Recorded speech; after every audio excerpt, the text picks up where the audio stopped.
તારી ફેવરેટ કઈ છે?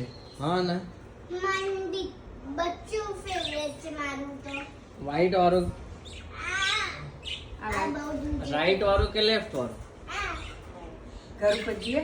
હા ઘર ઉપર આવ્યું તો ને એ આવું ઘર બહુ ઉપર બેસી નીલ વાળું. ઓકે. અને નીચેમાં કયું ફેવરેટ છે તારું? નીચેનું બહાર આવતા ખબર પડે કલર ખબર નહીં પડતી જો ભલે વ્હાઈટ કે પણ ખબર નહીં પડતી કારણ કે પેલા નહીં અને ઉપરમાં કયા ફેવરેટ છે બેવમાંથી? ઉપરમાં આ ઉપર કયું? ગ્રીન કે વ્હાઈટ? આ ગ્રીન છે પેલું વ્હાઈટ White છે મામાનું. આ